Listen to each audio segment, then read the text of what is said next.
Greetings everyone. Hope all of you are having an absolutely fantastic day. We're back again with more Pathfinder, Wrath of the Righteous. This time, wanted to show you all the scene that occurs when you choose to become a swarm in the game. First and foremost, obviously, massive spoilers. The conversation that's about to come up, just seeing that it occurs and who is involved in it is a spoiler in and of itself. So if that bothers you or worries you, now is the time to cut out of the video. Otherwise, I am going to cut around the conversation to show you the parts that are specific to Swarm, because I think that's what you all will be really interested in. And with that, let's go ahead and just move forward. A huge, oily Nafenshni is waiting for you with his arms folded. Here comes the commander, kids. So, Commander, do you like what you see? You've arrived just in time to hear your friends screaming for help. They trusted you, and look what's happened to them. Do you actually think you can rescue them? Ha! Who do you think you are?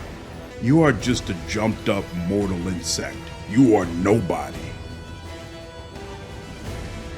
Evil. Requires Swarm Mythic Path. I am the Swarm, and you are food for the Swarm. Power rushes through your body, almost ripping it apart. The wound in your chest burst open in a spray of bloody droplets. The might bestowed upon you by the abyss and Areelu Vorlesh erupts into this world, and you pay for it in the purest agony. You are overwhelmed by hunger, as well as hatred toward the food that dares to refuse to satisfy that hunger. There is more hunger and hatred in you than one mortal soul can contain, for these feelings do not belong to you alone. Countless tiny wings stir into motion all over Dresden as the swarm flies to its master's aid. This is horrible. Why are you doing this to yourself? It will make you feel bad, really bad, and everyone around you will feel bad too. Everyone will run away from you, maybe even me. This is disgusting.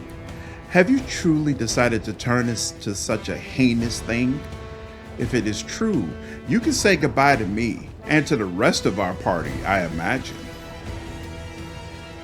Do you honestly plan to replace your army with a swarm of insects? Well, good luck with that, but you will have to do without my help. So much power, but this is going too far even for me. Sorry, Master, but I must refuse to serve the swarm. Risking my life by your side every day is one thing, but wondering when you decide to devour me is another thing entirely. I'll be surprised if anyone decides to stay with you. I beg you, as a friend, for the sake of everything we've been through together, call off the swarm and stop trying to imitate Xanthir Vang. Stop this madness. I can't remain your companion otherwise. No one from our party will follow a monster. You don't hear anyone. The swarm descends upon the battlefield and the feast begins. Myriad mandibles burrow into living flesh, making no distinction between demon and mortal, friend and foe.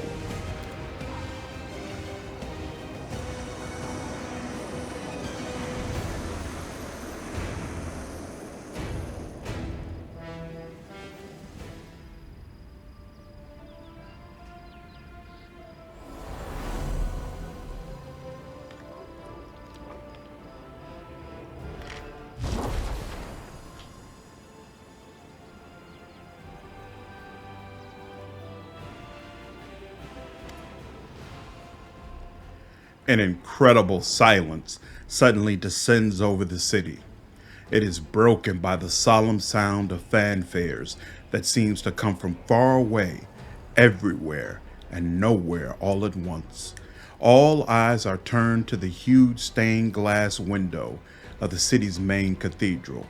It begins to glow with a soft light, and in the next breath, a lone figure steps out of the glass onto the cobblestones of Dresden. Knight Commander, at last we meet. The power that lives in you is alluring, unhinged, and can break the laws of reality itself.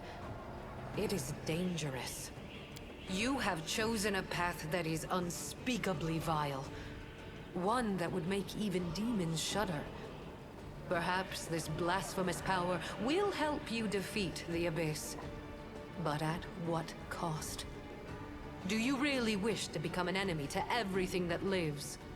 Both the goddess and the demon lord stare at you expectantly. I want to ask my companions for advice. What do you think about all this? Silence is your answer. So absolute that all you can hear is the buzzing of the Vescivores you summoned. In the eyes of your companions, you can see fear, disappointment, anger. It is clear without words. If you continue on the path of the swarm, no one will follow you. I've made my decision. The choice is made. All you have to do is announce it to everyone.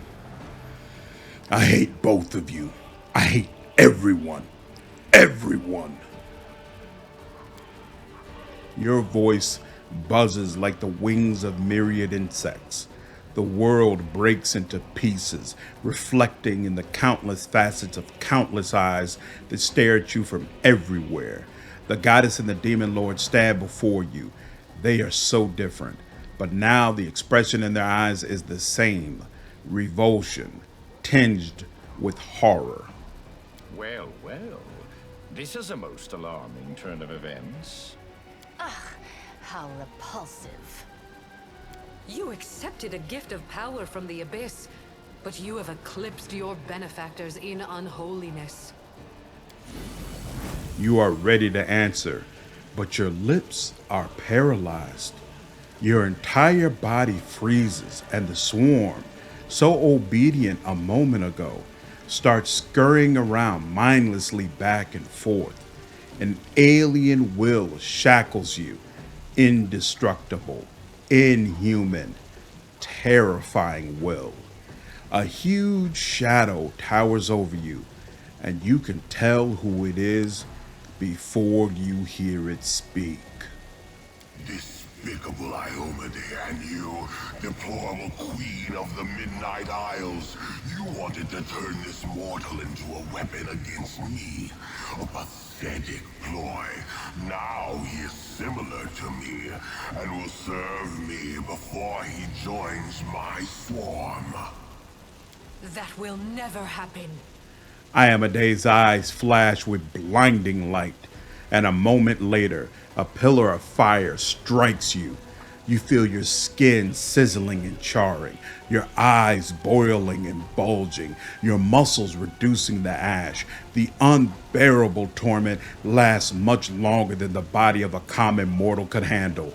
But in the end, you finally plunge into the merciful darkness of oblivion.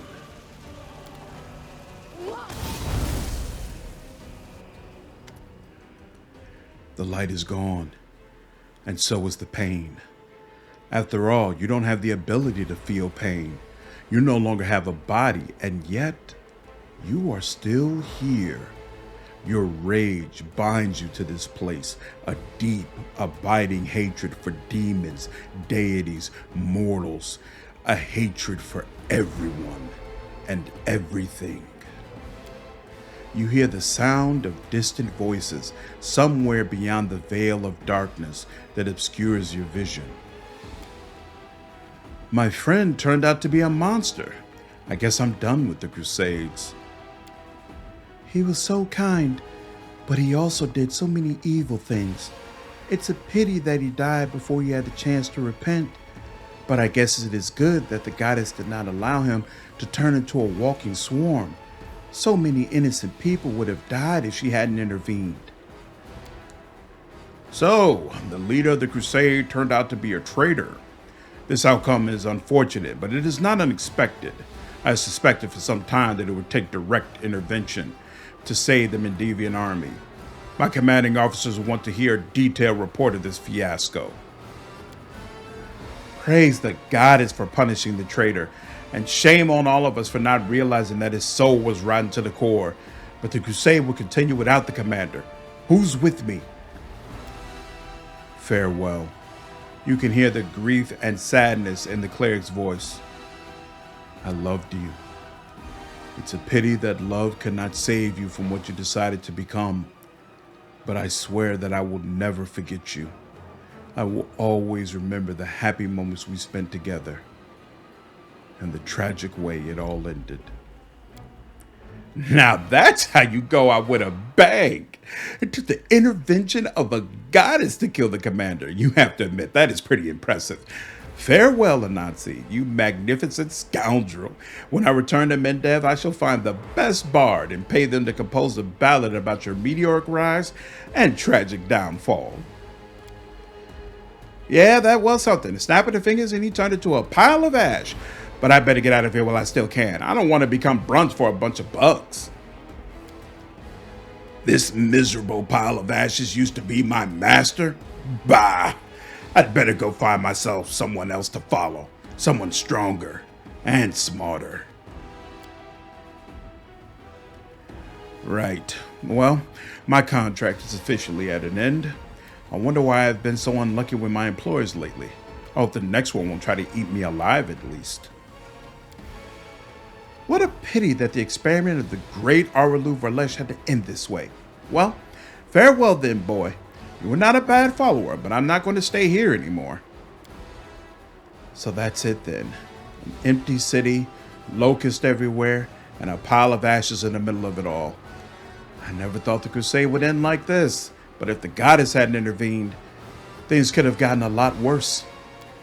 Well, it's time to get to work. Dresden is buried beneath a layer of ash, dust, and rotten corpses. Somebody needs to clean up the city before the queen returns. In the silence that follows, you hear a loud, rasping laugh. Killed, cursed, and abandoned by everyone. So this is how the similar one meets his end, in dust and disgrace. Are you Deskari? Mortals call me by that name. They praise and curse me. They will die with my name on their lips. The similar one, what is that supposed to mean? No mortal is equal to the great Deskari, but this one has managed to attract my attention. The one the mortals call the Commander is only a pale imitation of the great Deskari, a mere shadow of his greatness, but he can still understand me in a way that no other mortal can. What have you done to me? You hear the rasping laughter once again. This excellent little mortal tried to become like the great Deskari. He succeeded, and that's commendable.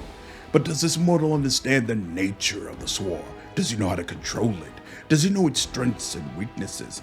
Can this mortal understand the great truth of the swarm? No.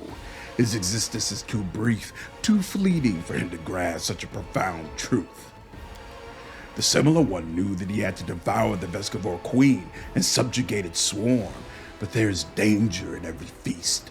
Sometimes the devourer digests the food, and sometimes the food poisons the devourer.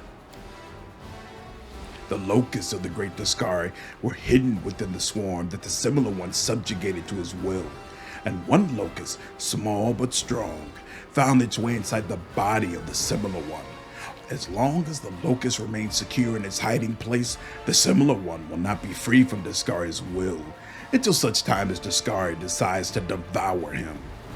What's happening to me? Death. But for the swarm, this word has another meaning. The swarm can survive a great deal, even the death of its master. The similar one prepared for this when he altered his body by following the teachings of another similar one. He does not yet know how to come back, but he will soon learn. Requires Swarm Mythic Path. I'll be back. I'll devour everyone who betrayed me. Then I'll devour you and your kingdom. And then I'll consume all of Golarion. The previously ebbing hatred now fills your being once more. It becomes thicker and denser. until you feel that you have flesh again. Flesh that has been reduced to ashes, scattered throughout all Dresden. Flesh that trembles on the wings of the swarm that is enthralled to you. Your will, your hatred, your hunger will not allow you to simply disappear. Your will, your hatred, your hunger will bring you back. With your will, you will subjugate. With your hatred, you will wreak vengeance. With your hunger, you will devour. Good, very good. Let the similar one be reborn. I will follow his progress. The insects swarm toward the place of your death. They gather together into a tight group until they look like a mass of dark, buzzing flesh. You cannot control the swarm well enough to become like Xanthir Vang. Your mind is not prepared to reject the physical form to which you are accustomed. That will come in time. For now, however, you will inhabit a body made of insects. This insectile body bears a passing resemblance to your previous form, and after a moment, it opens its eyes. All right, I think that's enough of the conversation to realize that being the swarm is absolutely awesome. Don't want to make this video too long. Hope all of you enjoyed the video. If you did, please leave me a like down below, share this video, and subscribe to the channel if you haven't already. I will see you all in the next video. Take care.